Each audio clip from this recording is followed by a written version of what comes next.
नमस्ते, आप सभी का स्वागत है आज के इस कार्यक्रम में और आज हमारे साथ हैं एक बार हमारे अंतर्राष्ट्रीय मामलों के विशेषज्ञ पत्रकृति पायन जी और उनसे हम बात करेंगे यूएस के बारे में। यूएस की जो स्थिति है उसका पूरे अंतर्राष्ट्रीय पटल पर और भारत के ऊपर क्या असर पड़ने वाला है इसकी बात करेंगे। पत्रकृति जी स्वागत है आपका जयपुर डायलॉग्स पर। Thank you sir. Thank you sir. उम्मीद है कि ऑडियो अब ठीक है। हाँ, बिल्कुल ठीक है। तो ये बताएँ कि ये अमेरिका में सिविल वॉर शुरू हो चुका है या कि होने वाला है? या कि बच जाएगा? देखिए, नहीं, mental state of civil war तो डेफिनेटली वहाँ पे है क्योंकि एक्सट्रीम पोलराइजेशन है। दूसरी चीज़ है, मैं हमेशा कहता हूँ कि यूएस एज अ सोसाइटी कभी भी सेफ नहीं था। वो सेफ सोसाइटी नहीं है क्योंकि गन वायलेंस, गन कल्चर बहुत ही ज़्यादा है वहाँ पे। और जो चीज़ हुआ है वो तो एक सोसाइटी का सिम्टोमेटिक वो सिंबल है। जिस देश में आप सोचिए, जो अपने आप को कहता है कि वो पूरे दुनिया का एक एग्जाम्पल है कि ऐसा होना चाहिए, डेवलपमेंट का मॉडल अपने आप को वो कहते हैं कि हर किसी को ऐसे होना चाहिए, तब जाके आप अपने आप को डेवलप सोच सकते हो। तो उस देश में बच्चे स्कूल में बुलेट प्रूफ जैकेट पहन के जाते हैं, कोई भी बंदा 20 साल का कभी भी आके गोली मार सकता है। तो गोली मार सकता है हर एवरी अदर डे, ऐसे न्यूज़ कहीं न कहीं से यूएस से आता है। तो एक बार वही बंदा अगर जाके कोई एक एक्स प्रेसिडेंशियल कैंडिडेट को भी गोली मारने का कोशिश किया, तो दैट्स नॉट सरप्राइजिंग। सो ये तो वहाँ पे इंस्टीट्यूशनलाइज़ किया गया है sir. So I am not surprised by what has happened. ये कभी ना कभी तो होना ही था। दूसरी चीज़ है, 2 चीज़ बहुत इंपॉर्टेंट है। पहली चीज़ है कि ये जो लेफ्ट लिबरल कबाल है, वो इस हद तक अपने ऑपोजिशन को डिह्यूमनाइज़ करते हैं, जिस हद तक वो विलिफाई करते हैं। और ट्रम्प के टाइम भी वैसा ही हुआ। ट्रम्प के लिए पिछले 3-4 साल में जिस तरह का स्टेटमेंट्स दिया गया, जिस तरह से बड़े-बड़े बॉलीवुड हॉलीवुड सुपरस्टार्स आके बोलता है कि I want to punch him in his face. President कहता है कि वो had it been in college, I would have taken him in the back alley and beat the shit out of him, ऐसा कुछ उन्होंने कहा। So you have encouraged violence against him। तो इस तरह के अगर आप वायलेंस एनकरेज करेंगे, और वो टेम्पलेट इंडिया में भी दिखा था सर। एक सज्जन ने कहा था कि 6 महीने में मोदी जी को दौरा दौरा के मारेंगे, ऐसा कहा गया था। तो very similar kind of template की ट्रम्प आएगा तो कॉन्स्टिट्यूशन खत्म हो जाएगा, डेमोक्रेसी खत्म हो जाएगा। एंड सेकेंडली, आप जिस तरह के कल्चर को आपने प्रोपोगेट किया, जहां पे आप हर जगह पे जस्टिफाई करते हो वायलेंस, आप ह्यूमैनिटी के नाम पे जाते हो लड़ाई करने, ह्यूमैनिटी का एग्जांपल देके ह्यूमन राइट्स के लिए, फिर जाके आप जेनोसाइड करते हो। So you justify violence all the time. अब ये तो हो नहीं सकता कि दुनिया भर में आप वायलेंस कर रहे हो, उसका आसार आपकी अपने खुद के देश में नहीं पड़ेगा। तो इतने एक्सट्रीम लेवल का आपका, आप देखिए, हेट्रेड है टुवर्ड्स ट्रम्प। और वो तैयार किया गया, स्लोली स्टेडिली नैरेटिव कंस्ट्रक्ट तैयार किया गया, कि आज उनको लग रहा है कि अब मैं देख रहा था किसी ने ये ट्वीट किया कि मेक अमेरिका एम अगेन, ऐसा करके। So you are justifying what has happened. कुछ लोग तो सोच रहे कि अरे थोड़ी देर के लिए, वो थोड़ी चंद कुछ लिए इंचेस के लिए वो मिस हो गया, कि somebody else should try it again। सो ऐसा पहले भी हो चुका है बार बार। यूएस जितना भी बोल दे कि वो डेमोक्रेसी है, असैसिनेशन वहां पे नई चीज नहीं है, और ये बढ़ने वाले हैं। आप देखिए किस लेवल ऑफ डेस्परेशन है कि उनके फेडरल सारे इंस्टीट्यूशंस को लगा दिया ताकि ट्रम्प कैंडिडेट ना बन सके। और कैंडिडेचर डिक्लेयर होने के कुछ दिन पहले, 1-2 दिन पहले, ऐसा एक कोशिश किया गया। उसके बाद का जो नैरेटिव आ रहा है सर, आप देखिए उनके जो मेन स्ट्रीम न्यूज चैनल्स है, न्यूज मीडिया है, वहां पे लिखा जाए कि पॉपिंग साउंड आया, फिर उसको निकाला गया, केओस हुआ। कोई नहीं लिख रहा है कि एन अटेम्प्ट ऑफ असैसिनेशन। इस लेवल पे कवर अप हो रहा है। फिर वो ऐसे स्क्रिप्टेड है कि बंदे को दिखाया जा रहा है। आप न्यूज देखिए, जो बंदा किया है वो लोनली था, वो उसका प्रॉब्लम से। So I think it is all, it it indicates that ये कहीं ना कहीं they are justifying what has happened. And I will not be surprised अगर ये फिर से होता है, अगर फिर से कोशिश किया जाता है। It will all B part of the rule, part of the game. So the desperation level is such. और आपको सर मुझसे बेहतर पता है कि यहाँ पे भी ऐसा ही एक माहौल था कि अगर सीट्स मेजोरिटी को ऊपर मोदी जी का आता तो शायद plans were afoot in here as well कि ऐसा ही कुछ किया जाएगा। तो ये जो टेम्पलेट है हर जगह पे एक ही है। And that is why I am saying कि अगर ट्रम्प आ भी जाता है पावर में, तो आप देखेंगे ब्लैक लाइव्स मैटर के नाम पे किस लेवल पे उस टाइम किया गया था। Chaos inside US will only going to rise. मैंने पहले प्रोग्राम में भी सर आपको कहा था कि केओस जो है यूएस में, यूरोप में बढ़ने वाला है। उसका और एक सिम्टम हम लोगों ने देख लिया। Back to you. जी, तो ये तो हमने ये देखा जिस तरह से हुआ, आपने पूरा जो सीक्रेट सर्विस की इनकॉम्पिटेंस थी या कनाइवेंस थी, ये पूरा सिनेरियो देखने से क्या लगता है? ऐसे एलिगेशंस पहले भी आ चुका है कि there are elements within their agencies जो पहले इन्वॉल्व था एलिगेशंस। यहाँ एक बंदा एक रूफ टॉप पे है, उसको सब देख के बाई स्टैंडर्ड्स ऑडियंस बोल रहा है कि देयर इज अ गनमैन, और वो कोई छोटा हथियार लेके घूम नहीं रहा था, वो एक assault rifle AR-15 is a big assault rifle, उसको लेके एम कर रहा है। सोशल मीडिया जो आ रहा है कि the guy on the other side Trump speech दे रहा है, एक सीक्रेट सर्विस का ही होगा बंदा वहां पे अपने टेलीस्कोपिक साइट में कुछ देख रहा है। The moment Trump is shot, फिर तुरंत ये शूट करता है, और वो इमोबिलाइज करने का कोई कोशिश नहीं करता कि उसको इमोबिलाइज करके भी find out what who is behind it, बस जस्ट बम्प हिम ऑफ। और उसके बाद नैरेटिव चला जाता है कि जो मारा वो तो लोनली था, वो बुलिड था, उसको दिखाया जाएगा ये he is a mental case, तो इसीलिए उसने खुद जाके किया है, no one else has anything to do with him. तो ये इतना स्क्रिप्टेड लग रहा है। फिर उसके बाद आई वाज सरप्राइज कि जो स्टैंडर्ड ऑपरेटिंग प्रोसीड्योर्स होता है वहां पे सैनिटाइज किस लेवल पे किया गया, it's a question mark. Sanitisation तो हुआ ही नहीं था लग रहा है। How can somebody enter with a, जहां पे एक प्रेसिडेंशियल कैंडिडेट जो एक्स प्रेसिडेंट है वो स्पीच दे रहा है। Secondly which is more surprising कि उसको जब घेरा गया बाय द सीक्रेट सर्विस के पर्सनल, डक किया फिर उसको उठा दिया। तो आई मीन उसको क्यों उठाया फिर से? Why was he made to stand all over again? जबकि उनको पता नहीं था कि क्या उनको पता था कि थ्रेट एक ही बंदे से है? क्या उनको पता था कि और कोई बैकअप नहीं है? क्योंकि अगर कोई बैकअप होता, somebody else would have shot him again. तो मुझे पता नहीं, there are very strong questions as to what was going on there.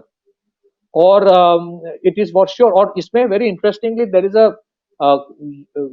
उसमें डेमोक्रेट पार्टी का एक रिप्रेजेंटेटिव है most probably in US Congress, उसने तो एक बिल भी लाया था कि Trump should be deprived of secret service security अगर उसका कन्विक्शन हो जाए तो पहले कैरेक्टर असैसिनेशन, फिर जितने फेडरल इंस्टीट्यूशन है उसको, ताकि वो ना आ पाए, अब जाके फुल फ्लेजेड असैसिनेशन का अटेम्प्ट। तो ना ही in US history it was the first, और मुझे नहीं लगता कि it was would be the last either. There are severe question mark जहां पे जॉन एफ कैनेडी के असैसिनेशन का अभी तक हम किसी को पता नहीं चला कि कैसे हुआ, क्या हुआ। सो जाहिर है इसमें भी ये पता तो चलेगा नहीं फुल फ्लेजेड, क्योंकि कवर अप इनके लिए करना आसान है। Media is almost as you have rightly mentioned yesterday, is a front for them. So all are co-opted. अभी सिंपैथी दिखा रहा है कोई सबकी, नहीं politics has no place, violence has no place in politics. Of course violence has place in politics. आपने institutionalize किया assassinations in other countries, extraordinary rendition program आप ही का है। So you have done it. आपने हमेशा for the last 4 years आप देखते हो कि यूनिवर्सिटीज का क्या हाल है आज, एक्सट्रीम वायलेंस के सिवा कोई बात ही नहीं करता, and they have utter hatred for the establishment. उनको लगता है कि ट्रम्प आएगा तो ये कर देगा, वो कर देगा। तो सीक्रेट सर्विस जो है, क्या उनको इंटेलिजेंस इनपुट्स नहीं था? ऐसे ही हो गया। अगर ऐसा ही है तो फिर वो मूवीज में जो दिखाता है कि ये इनके CIA आता है, सीक्रेट सर्विस आता है और सब ठीक कर देता है, देश को खड़ा कर देता है, तो मतलब वो सब बकवास है। तो we should have question marks on what kind of capacity they have. या फिर वहां पे भी अगर वोकिज्म आ गया तो देन इट्स अनदर इशू। और मुझे तो कहीं पे कोई बता रहा था कि वहां पे भी वोकिज्म आ गया है। So a lot of things will, are being speculated, कुछ, but simply it was not the best thing that can happen. वहां पे इनके इनके actions were not at par with how they project themselves. जी, तो इसमें आपको जो दिखता है, जिस तरह से इन्होंने ट्रम्प के पीछे ट्रम्प को हाउंड किया है, पहले उसको जो है वो कमर्शियली बैंकरप्ट करने की कोशिश की, उसके बाद फिर उनको दुनिया भर के इंडाइटमेंट्स और फेलनीज और वो सब पूरी कोशिश कर ली। फिर जब सुप्रीम कोर्ट ने इम्यूनिटी दे दी तो फाइनली अब जो है वो डायरेक्ट, क्या वो एक बाइडेन बोल रहा था ना कि टाइम टू टेक एम और समथिंग लाइक दैट, इस तरह की कोई बात कर रहा था। एग्जैक्टली। तो नहीं ये तो तो बिल्कुल सिविल वॉर की सिचुएशन ये क्रिएट कर रखी है और डेमोक्रेट्स ने क्रिएट की है। यस। अच्छा, दूसरी चीजें, अच्छा जस्ट थोड़ा सा मैं सर आपसे माफी मांगूंगा अगर बीच में थोड़ा सा इंटरनेट का प्रॉब्लम आ जाए। आई विल ज्वाइन बैक क्योंकि कुछ डिस्ट्रप्शंस चल रहा है, but I will instantly join back. I just wanted to mention this. Sir वहां पे इलीगल इमिग्रेंट्स की वजह से वहां पे इतना माहौल खराब है। देयर आर 12 स्टेट्स जहां पे सैंक्चुरी स्टेट कहा जाता है। आप वहां पे किसी इलीगल इमिग्रेंट को आप कुछ कर नहीं पाओगे। उनको सैंक्चुरी दिया जाता है उनके पुलिस स्टेशन में। There are scores of US cities जहां पे उनको सैंक्चुरी दिया गया है। यूएस में टेक्सास का गवर्नर जब एक बिल लाता है, सेनेट बिल लाता है, कुछ उसको कहा जाता है, मतलब कि वहां के बॉर्डर्स को फेंसिंग लगाने के लिए और वहां पे जो अगर रिपीट ऑफेंडर्स होगा जो इलीगल इमिग्रेंट उसको इनकार्सरेट करने के लिए, तो federal government goes against that state government to जी, थोड़ा माफी प्लीज। चाहता हूँ। हाँ जी, माफी चाहता हूँ। और कुछ टेक्निकल प्रॉब्लम्स चल रहा है। तो ट्रम्प अगर आ जाता है तो फर्स्ट एंड फॉरमोस्ट ये क्या करेगा, यूक्रेन का जो कॉन्फ्लिक्ट है उसमें फंडिंग करना बंद कर देगा। अब फंडिंग बंद कर देगा तो इसका मतलब ये नहीं है कि वॉर खत्म हो जाएगा। रशिया जो कर रहा है वो करना कंटिन्यू करेगा। जैसे मैंने पहले भी कहा था, ये वॉर जो है someday it will breach the threshold. वो जो वेस्टर्न बाउंड्री ऑफ यूक्रेन है उसको ब्रीच करेगा। एंड ट्रम्प जो है वो ट्रम्प बोलेगा सारे यूरोपियन कंट्रीज को कि आप पैसा दो। If you want NATO security you have to give money. So either they will implode, बोलेगा कि हम नेटो से बाहर जा रहे हैं, या फिर जो लड़ाई शुरू होगा तब इस तरफ आएगा। तो मुझे नहीं लगता कि they can continue with the fight. Problem for the military industrial complex ये है कि जितना फंडिंग अब यूएस गवर्नमेंट करता है for continuing with this conflict वो बंद हो जाएगा। सो इसका मतलब ये नहीं है कि ट्रम्प आएगा तो कॉम्प्लेक्स, जो मुझे नहीं लगता कि दे विल अलाउ और they will be happy with that. उनके लिए रशिया वो जो एक हवा बना कर रखा है कि बहुत बड़ा थ्रेट है, उसको तोड़ा जाएगा। और उसका सपोर्ट बहुत लोग करेंगे क्योंकि जिस लेवल पे डिसरप्शंस किया जा रहा है या हो रहा है, lot of countries are suffering क्योंकि कमोडिटी प्राइसेस बढ़ रहा है। तो ये केओस अगर बंद हो जाए तो military industrial complex will be unhappy. Illegal immigration अगर खत्म हो जाए या थोड़ा बहुत उसके ऊपर पाबंदी आ जाए, तो ये जो इनका एक ऑब्जेक्टिव है कि नेशन स्टेट को वीकन करो, दुर्बल कर दो, सारे इलीगल्स को घुसा के फिर ऐसा केओटिक सोसाइटी करो कि वो ध्वस्त हो जाए, फिर से नया कुछ हम खड़ा कर देंगे। I think that narrative will take a hit. How US will come out of it I don't know, but it will be more chaotic. और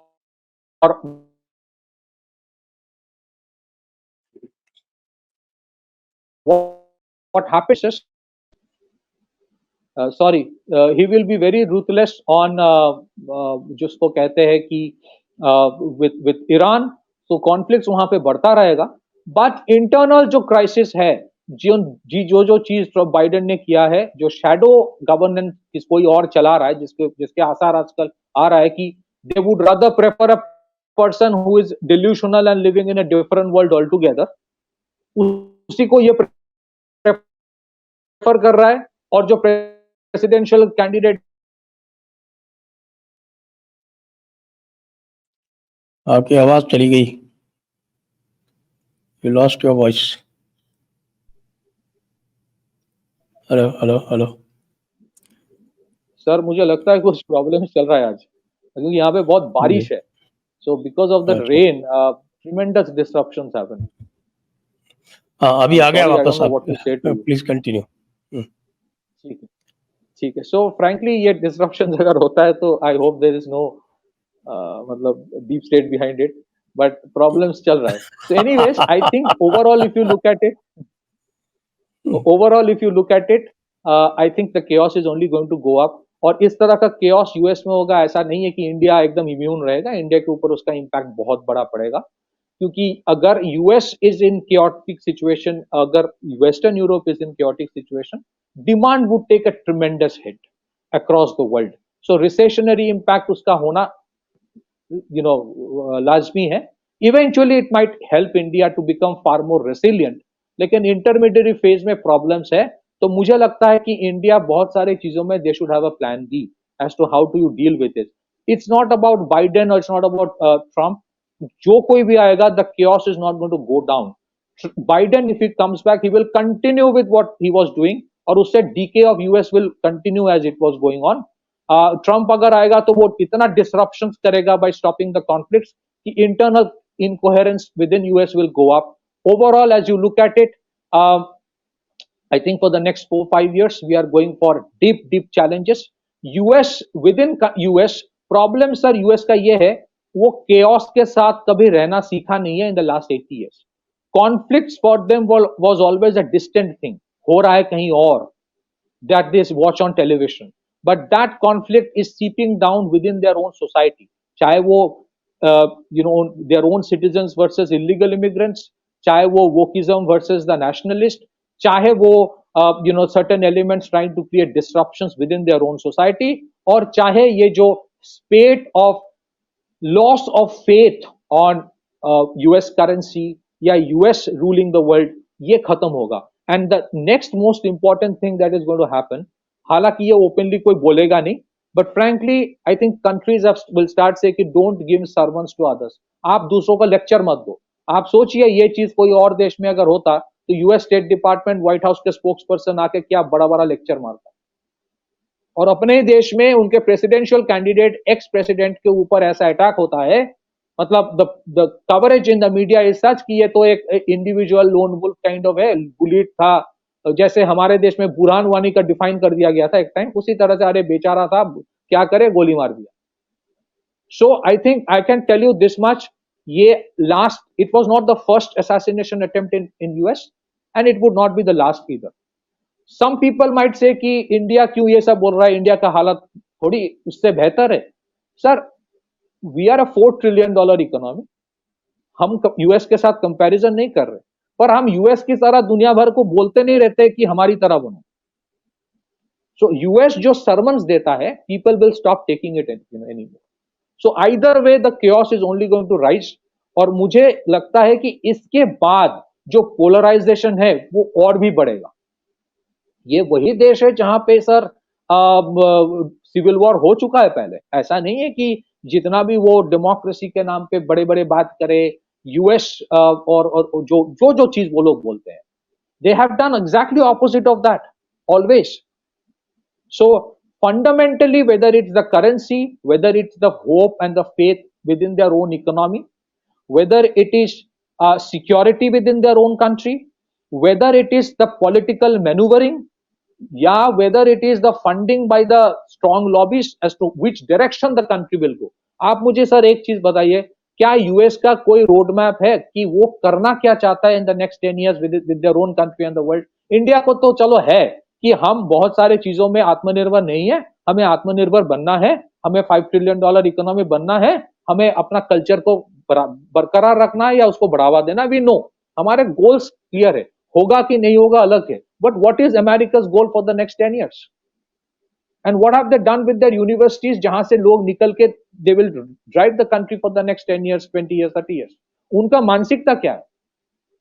द मानसिकता ये नहीं है कि शास्त्रार्थ करे, बांट के विचार करे, डिबेट करके let's find out which is the best way. It is either my way or highway. America का कल्चर ही हमेशा वैसा ही रह गया. वही अमेरिका सर पूरा डॉगमाफाइड, वो जो आपका जो एब्राहमिक वे है, मैं तो कहता हूँ कि भाई there are 3 prominent Abrahamic religions, और of course Islam is there, Christianity is there, and the third is Marxism in its different avatars. Absolutely, you're right. तो सर आप देखेंगे वो इंडिया के साथ क्या कर रहा है, बाइनरी है ना, either you are with us or against us, there is no third way. उनके देश में वही चीज हो रहा है. और जो वोकिज्म वो लोग हमेशा सोचा that is a great way to outsource and control other countries without getting into a full fledged war, वही वोकिज्म आज उन्हीं के देश को खत्म कर रहा है.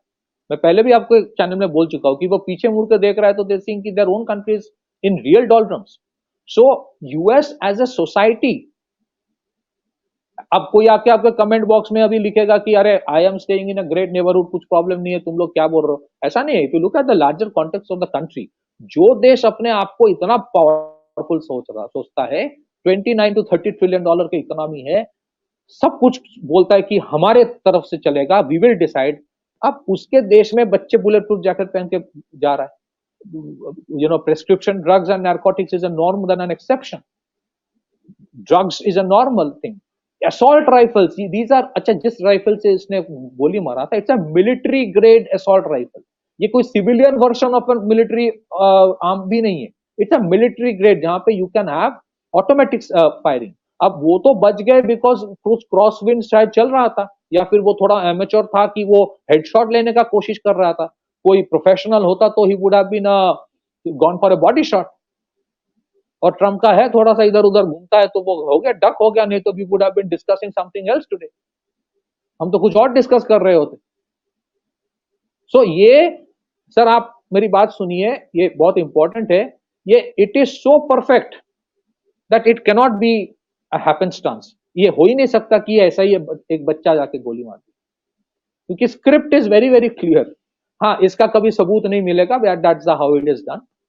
But there are too many things which are, पहले तो नैरेटिव बिल्डिंग इजी था, आज दिख रहा है कि एक बंदा उनका जो स्नाइपर है सीक्रेट सर्विस का, वो 3 मिनट तक देख रहा है, 40 सेकंड तक देख रहा है, सॉरी नॉट 3 मिनट, 40 सेकंड तक टेलीस्कोपिक साइट में he is keeping an I on somebody.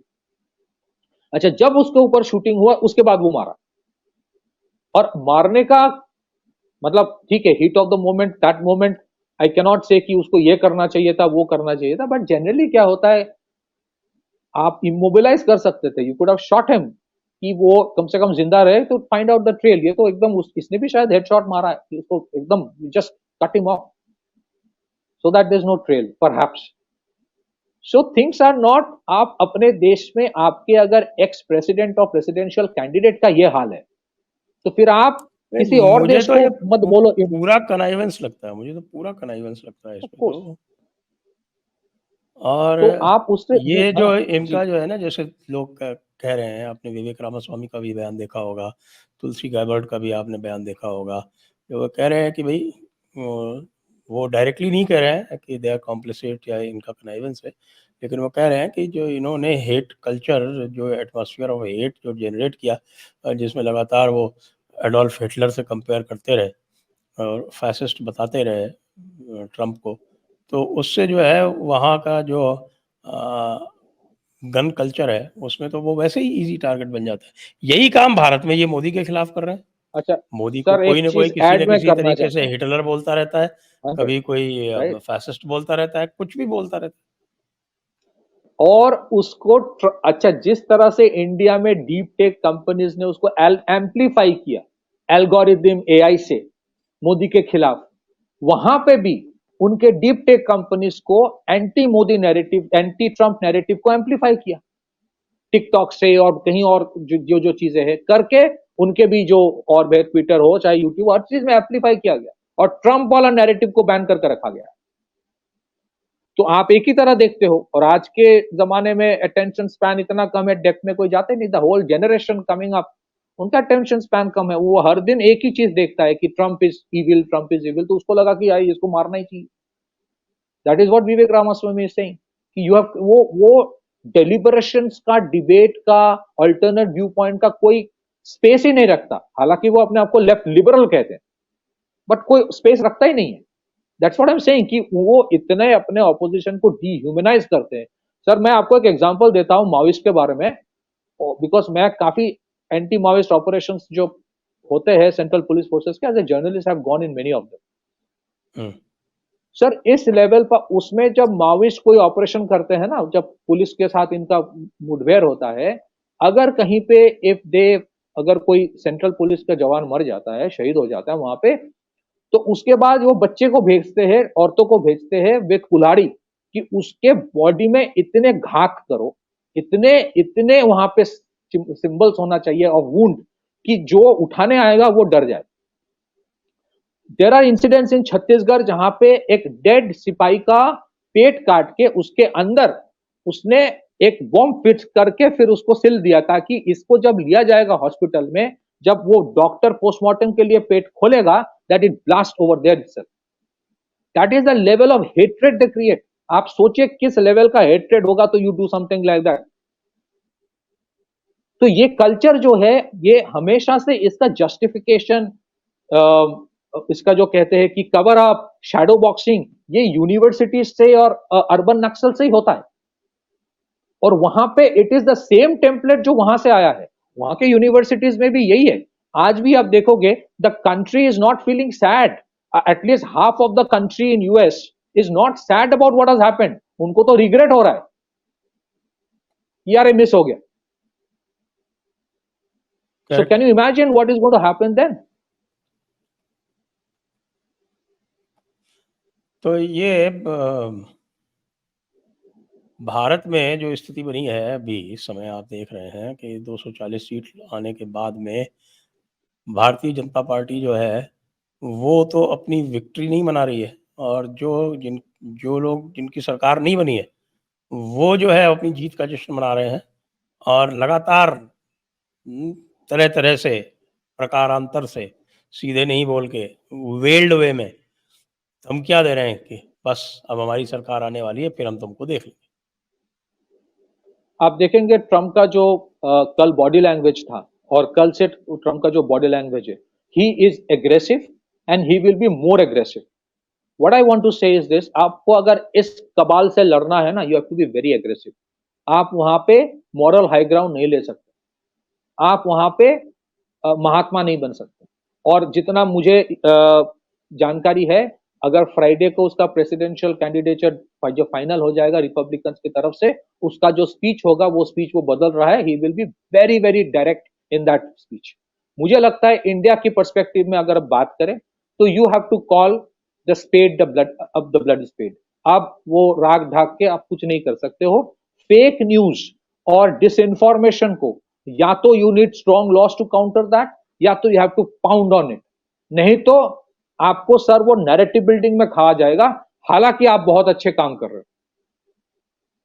That is one issue for me. Second is, please have plan B for all the things that you are doing with US. मैं ये नहीं बोल रहा हूं कि US के साथ रिश्ता खत्म करना है, एकदम भी नहीं. और मैं ये भी कभी नहीं कहूंगा कि पूरा डॉलर खत्म हो जाए. डॉलर प्लस 5-6 करेंसीज रहे, but you should have plan B. अभी आप देख रहे हो कि आफ्टर दैट ये जो Russia visit of prime minister Modi, ये जो बोल रहे हैं कि देरा जो ये थ्रेट मार रहा है, एक वेल्ड थ्रेट वहां से आ रहा है, वो क्या करेंगे? आपके कहीं ना कहीं रुकावटें डालेंगे. जी का जो इंजन है तेजस वाले, उसमें प्रॉब्लम्स आ रहे हैं, डिले हो रहा है. सो इनको आप कैसे डील करोगे एक्सटर्नली एंड इंटरनली? आपको you have to up the ante when it comes to your countering narrative. This is a game of perceptions and narrative today, and you have to play it accordingly. आप जिस तरह से पिछले 20 साल में लड़े थे, ये आज नहीं काम करेगा, because this is a different world sir, जहां पे लोग सुबह उठ के यूट्यूब शॉर्ट्स और इंस्टाग्राम रील्स देखते हैं. आप वो न्यूज पेपर नहीं खोलते हैं, और वहां पे जो चीज आ रहा है उसी को वो सच मानते हैं. और ये यहाँ पे हुआ है, वहां पे भी हुआ है. So I think it's time for course correction, otherwise the writing is on the wall. जी बिल्कुल सही कह रहे हैं. तो अब आगे जो हम देख रहे हैं सिनेरियो जो डेवलप हो रहा है, जो ग्लोबल सिनेरियो डेवलप हो रहा है, और उसमें जो है वो मोदी जी ने एक तरह से डायरेक्ट चैलेंज कर दिया है, उनके बहुत रिक्वेस्ट करने के बाद भी, और एक तरह से अलग अलग तरह के जो कह सकते हैं कि वेल्ड थ्रेट्स देने के बाद भी मोदी जी रशिया गए, और उसी टाइम पे गए जिस टाइम पर नेटो का वहाँ पर समिट हो रहा था. और इसके बाद आपने सुना कि एरिक गारसेटी ने क्या कहा. एरिक गारसेटी का अभी तक जवाब ठीक से दिया नहीं गया. क्या सोचते हैं आप? हाँ, उन्होंने कहा था शायद नो वॉर इज डिस्टेंट. तो यहाँ पे प्रॉब्लम्स अगर शुरू हो जाए, जो ऑलरेडी थोड़े बहुत जो टेरर अटैक्स हो रहा है, वो कोई this is a bigger ploy going on. और आप देखेंगे जो विसिनिटी ऑफ एरिया जहाँ पे टेरर अटैक हो रहा है, very near to the place जहाँ पे लिथियम आयन का एक डिस्कवरी हुई है. सो अभी जो मुझे लगता है कि ये देखिए, मोदी जी का रशिया जाना बहुत कैलकुलेटेड था. उन्होंने शायद कैलकुलेशन करके ही गया होगा कि you would have this kind of problems coming from US. US का आज कैच 22 सिचुएशन इसलिए है कि आज यूएस इंडिया के ऊपर सैंक्शन नहीं लगा सकते. इतने मार्केट में वो इन्वेस्टेड है, it is not possible for that. वो क्या करने का कोशिश करेगा? Full fledged war with Pakistan, they know the consequence. what they will try to do and what they have been doing allegedly, at least a section of them, ये internal chaos तैयार करना. चाहे वो you are being hit on region, religion, caste, culture, creed, institutions, industry. Hindenburg वाला was part of that same thing. ये जो hit jobs है, जो on your fault lines, on your soft bellies, वो चलता रहेगा. The question is strategically शायद हम prepared है, how to deal with things. We are very confident वो sanctions नहीं लगा पाएंगे, लेकिन एक देश को अंदर से तोड़ने के लिए sanction is not the only way. There are other means, और वो means के कुछ हम इस्तेमाल इस इलेक्शन में ही देख चुके हैं कि डिसइंफॉर्मेशन किस लेवल तक डेंजर क्रिएट कर सकता है. सो मुझे लगता है कि उस चीज में I think we have to be very careful, and secondly including the physical security of the most important people in the country. What happened over there, मुझे नहीं लगता कि वो एक आइसोलेशन है, and there is no guarantee it can not happen anywhere else. I think they are living, they are moving towards a level of desperation, क्योंकि जिनका अब तक पूरा वर्चस्व चल रहा था ऑन वेरियस इश्यूज, चाहे वो ट्रिगर करो कॉन्फ्लिक्ट, चाहे वो अपने मनमानी से सैंक्शंस लगाओ, चाहे वो एनर्जी मार्केट को कंट्रोल करो, वहां पे धीरे धीरे अब प्रॉब्लम्स आना शुरू हो रहा है उनके लिए, और उनको पता है कि ये ऐसे पूरा नहीं चलेगा. And sir, nobody wants competition, nobody loves competition. मुझे नहीं लगता they will allow India to become a $5 trillion economy and then a $10 trillion economy in an autopilot mode. वो प्रॉब्लम्स क्रिएट करेंगे. Are we prepared for that is a question mark. और internal crisis करवाएंगे, लड़ाई नहीं करवाएंगे. देखने वाली बात यह है कि उन्होंने रशिया के लिए प्रॉब्लम क्रिएट की, और रशिया जो है वो आज यूरोप की फास्टेस्ट ग्रोइंग इकोनॉमी है. मतलब रशिया जो है वो 5-6% के ग्रोथ रेट से ग्रो कर रहा है, और बहुत आसानी से अपना वॉर भी सपोर्ट कर रहा है. और पूरा का पूरा जो वेस्टर्न यूरोप है वो रिसेशन में चला गया है. और यूएस का जो हाल है वहाँ पे कमोडिटी प्राइसेस का, और जो कमोडिटी प्राइसेस के कारण जो वहाँ पे असंतोष है उसका जो हाल है वो आप देख ही रहे हैं. Then who is the winner? Why should India not go with the winner? 100% absolutely. और इसमें मैं और भी एक चीज ऐड करना चाहता हूँ सर.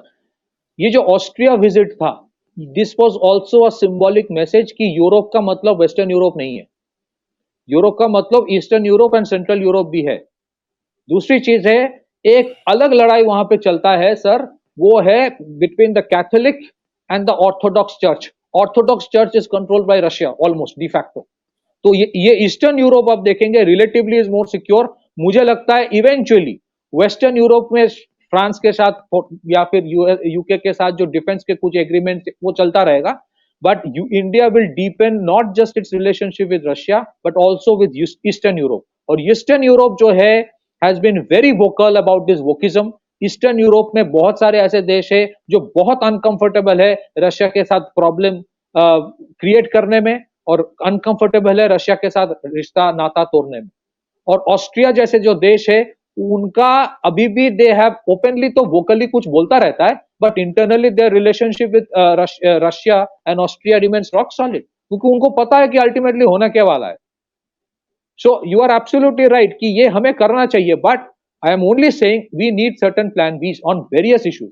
आप टेक सोवरेनिटी जब तक नहीं ला पाओगे, it will take time, but I think our industry must invest in that.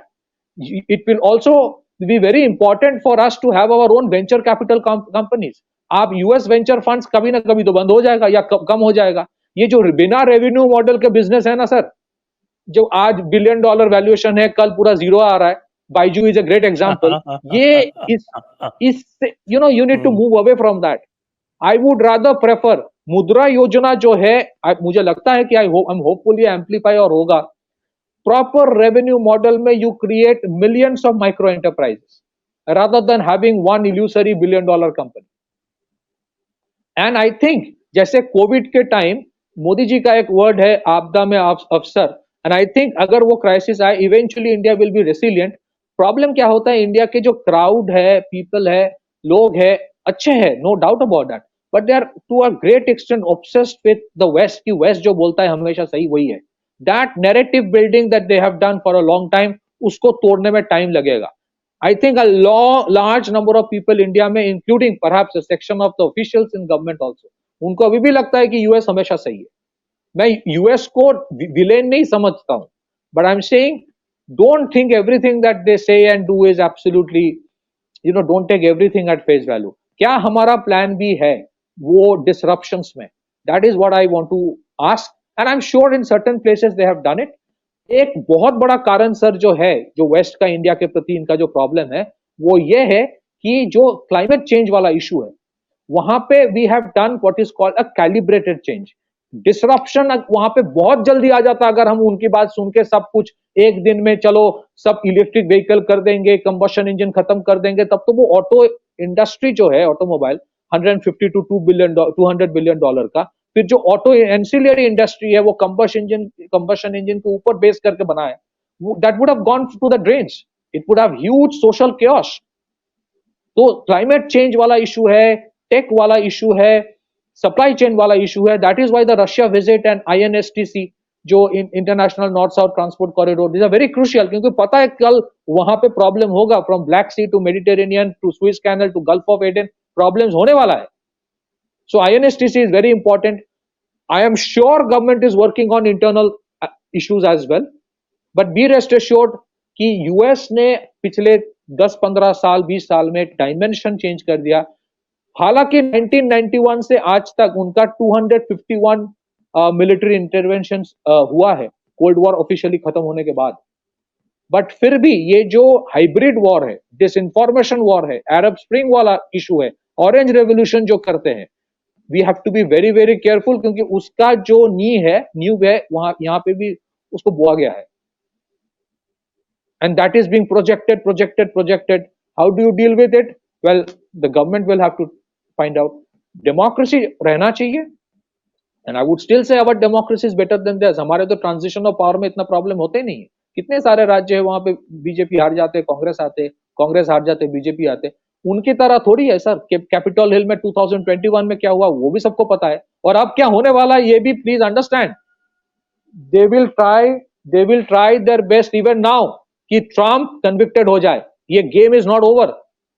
ये थोड़ा बहुत जो सिंपैथी दिखाया जा रहा है from Democrat side, that's all I wash. आप देखेंगे गारंटी कोई ना कोई कोर्ट से और भी उनका कन्विक्शन होगा, फिर बोला जाएगा इसको सीक्रेट सर्विस सिक्योरिटी नहीं दिया जाए, he can not contest election. Game अभी बाकी है, वो तो पिक्चर तो अभी सर शुरू हुई है। सो केओस तो बढ़ेगा, रिपब्लिकन्स भी छोड़ने वाले हैं नहीं, अब तो इट्स लाइक डू और die for them also. So that way onwards, I see mentally they are almost at a state of civil war. Physically, we hope it doesn't happen, but you never know. Gun fights, gun violence, Black Lives Matter के time कितना looting. Sir, looting is a new normal in US today. उनके super malls में, super stores में, departmental store में लूट होता है तो उनके सिक्योरिटी गार्ड आके बोलते हैं भाई एक एक करके आओ, इतने आके सब खत्म मत करो। So looting has been normalized over there because of the illegal immigrants। आप उसको कुछ बोलोगे, पकड़ोगे, फिर आपको रेसिस्ट कहा जाएगा, फिर आपके ऊपर एक्शन होगा, फिर ब्लैक लाइव्स मैटर फिर शुरू हो जाएगा। तो it is, I don't know what they want to do, frankly that's what I asked। does US know where they want to go in the next 10 years? what is their plan? इतने सारे conspiracy करते करते करते करते eventually they have got trapped in their own जो भी उन्होंने किया था। Back to you sir. I remember जो अभी आपने बात कही ना कि ये क्या आगे किस तरह से वैल्यूएशन बनेंगे या क्या करेंगे, आपको याद है ना वो जो .com बबल कैसे बर्स्ट हुआ था, जो .com कोलैप्स हुआ था अराउंड 2003-2004, और उसमें जो है वो पता नहीं कितने सारे कंपनीज जो थे वो बिल्कुल डूब गए थे बुरी तरह से। एब्सोल्युटली सर, मैं एक चीज आपको कहता हूँ, बड़ा बाजार जो कलकत्ता का है ना, वहां पे जो मारवाड़ी कम्युनिटी है, it's very influential, very powerful business में इनका बहुत इंपॉर्टेंट एक रोल रहा है बंगाल इकोनॉमी में। तो इनका जो MBA कल्चर आने से पहले वो क्या करते थे, राजस्थान से नेक्स्ट जनरेशन के बच्चे को जब वो लाते थे तो उनका एक था, उसको कहता है पढ़ता सिस्टम। तो पढ़ता सिस्टम में इनको क्या कहा जाता कि सुबह बैठो and at the end of the day it doesn't matter आपने कितना बेचा है। उनको सिखाया जाता कि तुम्हारा कैश फ्लो मैनेजमेंट क्या है, कितना तुमने स्क्वीज किया दोष जिनको आपको पैसा देना है, जिनसे आपको पैसा मिलना है, और जिनको आपको पैसा देना है कितना उनका आपने टाइम एक्सटेंड किया, and ultimately at the end of the day आपके पास कैश कितना है। सो कैश फ्लो मैनेजमेंट आप सोचिए इनके, इट वाज सो ऑथेंटिक कि मुझे लगता है बहुत सारे MBA स्कूल्स में भी ऐसा नहीं सिखा सकते। सो अब दैट होल रेवेन्यू मॉडल जो MBA में लोगों ने सीखा, इट्स ऑल गॉन। आज तो कुछ और ही सिखाया जाता है कि इट्स ऑल वैल्यूएशन। $2 बिलियन का हो गया, अगले दिन $2 कभी नहीं रहा। So that has to change this bubble thing, जहां पे टायर 2, टायर 3, टायर 4 सिटीज के एंटरप्रेन्योर्स को, एंटरप्राइजेस को मिलता ही नहीं है कोई focus. they may be having a robust idea, robust business, पर वो कोई कहाँ फलाना टिमका, मतलब कोई अचानक से कुछ। और बहुत सारे ऐसे बिजनेसेस है जहां पे आप देखेंगे it's not a great business idea इधर, but they have got a valuation. तो ठीक है, I am not undermining them, बहुत सारे among them also are brilliant organisation. जो सरकार ने शुरू किया, specially in the realm of defense, innovation for defense excellence, they have worked with hundreds of defense startups. That's a great model, जहां पे integrate किया विद द एंड यूजर, जो arm forces का है, कर रहा है वो लोग बहुत सारे एरिया में। बट इवेंचुअली आपके खुद के वेंचर कैपिटल इकोसिस्टम होना जरूरी है, आपके खुद के टेक सोवरेंटी होना जरूरी है, आपके खुद के रेगुलेशंस होना जरूरी है against foreign interference in politics, आपके खुद के प्लान भी होना जरूरी है कि अगर यहाँ पे कुछ हो तो व्हाट शुड आई डू, अगर चाइना में कुछ हो तो व्हाट शुड आई डू। जैसे जो रेसिलियंट सप्लाई चेन की बात हम लोग करते हैं, ये शुरू किया गया था, मोदी जी ने शुरू किया because of the Covid situation. China से या ताइवान से जब सामान आना प्रॉब्लम हो गया, so production linked incentive, they say around 15-16 sectors, a lot has been done, but the same thing has to be done for Europe and US as well, because supply chain वाला disruption उधर से भी आने की बहुत संभावना है, हो सकता है by design या because of the chaos that is going to come in over there. So overall, I repeat what I said last time, sir, chaos in the West is only going to rise. तो हम कितना भी कोशिश करें, we will not be entirely immune from it, क्योंकि वो हमें immune रहने नहीं देंगे, और उनका थोड़ा impact वैसे भी हमारे ऊपर by default आएगा। We have to be internally much more resilient. That I'm sure government is working, but let's see how it works out. Right. तो आज की चर्चा को अब यहीं पर हम विराम देंगे। आपका बहुत बहुत धन्यवाद थैंक यू सर। पथिकृत जी। जय हिंद, जय भारत। और थोड़ा डिसरप्शन हुआ, मैं उसके लिए माफी मांगता हूँ, कुछ इंटरनेट का इशू है। वो तो हो जाता है कई बार, यूट्यूब में ये समस्या तो आती है। जी बहुत बहुत धन्यवाद। Thank you sir.